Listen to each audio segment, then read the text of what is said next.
Drop it.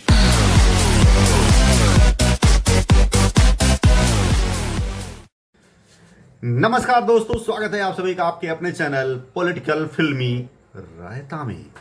दोस्तों, आज मैं हाजिर हूं सोशल मीडिया सनसनी नेहा सिंह राठौर के बारे में बात करने के लिए। जी हाँ, वो इतने से टाइम में इतनी पॉपुलर हो गई है। जी हाँ, बीबीसी लंदन हो या फिर न्यूज 24 से लेकर जितने भी चैनल्स हैं, मीडियास हैं, टाइम्स ऑफ इंडिया से प्रिंट मीडिया, इलेक्ट्रॉनिक मीडिया में वही छाई हुई है। क्यों?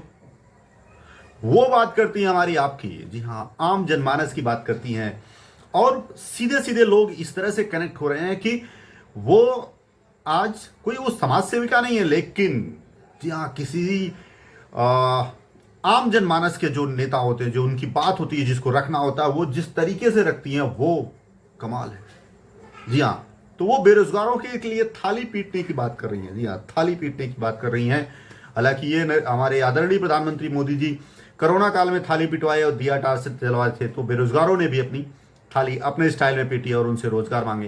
हालांकि गूगल में आप सर्च करो, उससे पूछो कि भारत का सबसे ज्यादा कर्ज लेने वाला प्रधानमंत्री कौन है, तो वो आपको बता देगा। और मैं अभी सुनाता हूं नेहा सिंह राठौर का ये बेरोजगारी के मुद्दे पर ताजा गाना। तो आप इसे सुने और हमारे चैनल को सब्सक्राइब करें। जी हाँ, हम आपके लिए ऐसे वीडियो लाते रहेंगे।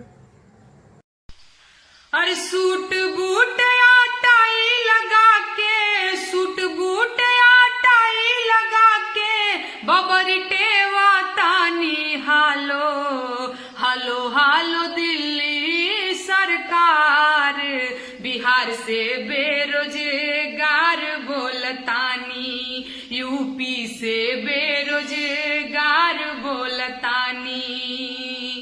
बीएड में डिग्री लेके, बीएड में डिग्री लेके, घास गढ़ा तानी हालो हालो हालो दिल्ली सरकार, बिहार से बेरोजगार बोलतानी, यूपी से बेरोजगार बोलतानी। दर दर ठोकर खाके भैया, दर दर ठोकर खाके भैया, पटरी पे सूतल बानी हालो हालो हालो दिल्ली सरकार, बिहार से बेरोजगार बोलतानी, यूपी से बेरोजगार बोलतानी।